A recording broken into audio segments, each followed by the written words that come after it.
D Nayana, നിനക്കെന്നെ മനസ്സിലായോ? ആ മനസ്സിലായി. നീ എന്താ ഇവിടെ നിൽക്കുന്നേ? എൻ്റെ ഹസ്ബൻഡ് ഇപ്പോൾ വരും. നീ എന്താ ഇവിടെ?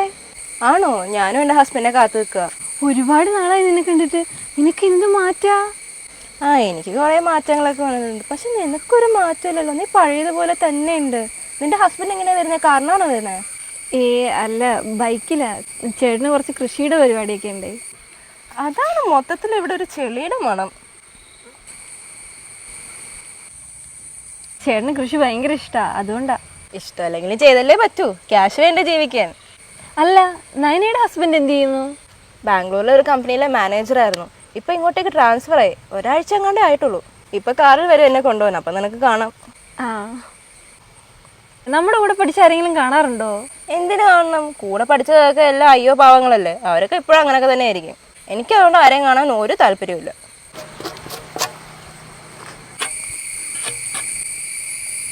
അതാണ് എൻ്റെ ചേട്ടൻ. ചേട്ടൻ ഞങ്ങൾ ഒരുമിച്ച് കോളേജിൽ പഠിച്ചതാ. ആണോ? എന്താ പേര്? എൻ്റെ പേര് നയന. ചേട്ടൻ ഞങ്ങൾ ഒരുമിച്ച് വൈക്കത്ത് കോളേജിൽ പഠിച്ചതാ. എന്നിട്ടെന്താ വീട്ടിലോട്ട് വിളിക്കാൻ? നിങ്ങളുടെ വീട്ടിലോട്ടോ? ഞാനോ? ചേട്ടനൊരു കാര്യം ചെയ്യ്, ഈ തൂമ്പ അവളുടെ കയ്യിലോട്ട് കൊടുക്ക്. എന്നിട്ട് രണ്ടുപേരും കൂടെ കൃഷിപ്പാട്ടും പാടിക്കൊണ്ടങ്ങ് പൊക്കോ. ഞാനില്ല. നിന്റെ ഫ്രണ്ടാള് കൊള്ളാലോ, ഭയങ്കര കോമഡി ആണല്ലോ. അയ്യോ, കോമഡി അല്ല, ഞാൻ സീരിയസ് ആയിട്ട് പറഞ്ഞാ. സത്യത്തിൽ കോമഡി ആയത് ഇവളാ. അതെന്താ?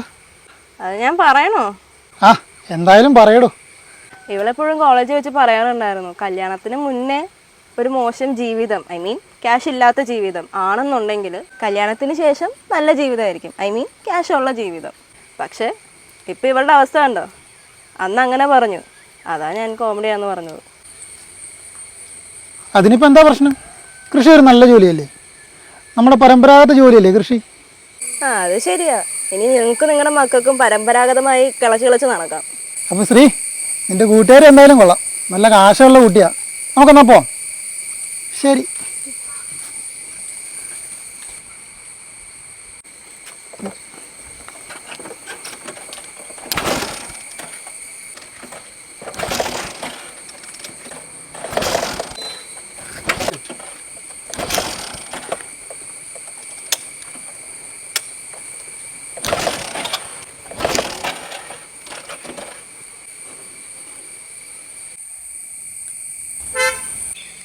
ദേ എൻ്റെ ഹസ്ബൻഡ് വന്നു.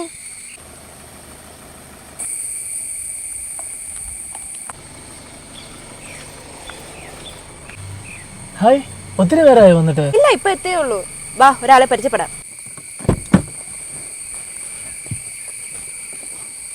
ആരാ?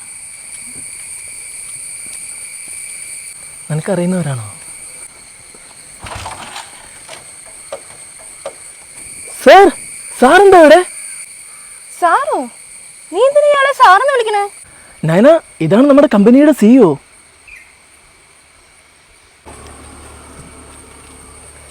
ഞങ്ങൾ നേരത്തെ പരിചയപ്പെട്ടായിരുന്നു. അതെ, എന്താ പോയ കാര്യം? അവിടെ എല്ലാ കാര്യങ്ങളും ഓക്കെയാണ് സാർ. നയന, ഞാൻ നിന്നോട് പറഞ്ഞിട്ടില്ലേ നമ്മുടെ കമ്പനി ഒരു അഗ്രികൾച്ചർ റിലേറ്റഡ് ആയിട്ടുള്ള കമ്പനിയാണെന്ന്. സാറിന് കൃഷിയൊക്കെ ഭയങ്കര ഇൻട്രസ്റ്റഡ് ആണ്. വിഷ്ണു ഇപ്പോൾ ഒരാഴ്ചയല്ലേ ഇങ്ങോട്ട് ജോയിൻ ചെയ്തിട്ട്? അതെ സാർ. അപ്പോൾ ഒരു കാര്യം ചെയ്യും, വിഷ്ണു ബൈക്ക് കൊണ്ടേ നമ്മുടെ കമ്പനി ഗസ്റ്റ് ഹൗസിൽ കൊണ്ട് വെച്ചേക്ക്. അടുത്ത് തന്നെ, അറിയില്ലേ? അറിയാം സാർ. ഒരു കാര്യം ചെയ്യും, ഞാൻ ആ കാറിൻ്റെ താക്കോലും ശ്രീ, നമുക്ക് എന്തായാലും കമ്പനി വണ്ടി പോവാം.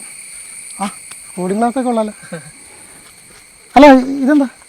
ഇത് കൈക്കോട്ട്. ഒരു കാര്യം ചെയ്യും, താൻ ഇതുണ്ടല്ലോ, ഇതും കൂടി ആ വണ്ടിയുടെ ഇരിക്കുന്നിടത്ത് തന്നെ വെച്ചേക്ക്. നയന, നീ ഇത് പിടിക്കേ. എടി, വണ്ടി സ്റ്റാർട്ട് ആവുന്നില്ല എന്ന് പറഞ്ഞ് നീ ചിലപ്പോൾ തള്ളി തരേണ്ടി വരുവേ. നയന, ആ വണ്ടി വെച്ചെടുത്ത് തന്നെ വെച്ചാൽ മതി കേട്ടോ, ഒന്ന് കഴുകി വെച്ചേക്കണം. അപ്പൊ കാര്യങ്ങളൊക്കെ അറിയാം. നയന, ഒന്ന് തള്ളി തള്ളി, നല്ലപോലെ തള്ളു. നീ ഇന്ന് പുട്ടല്ലേ തിന്നേ, ശരിക്കും തള്ളു.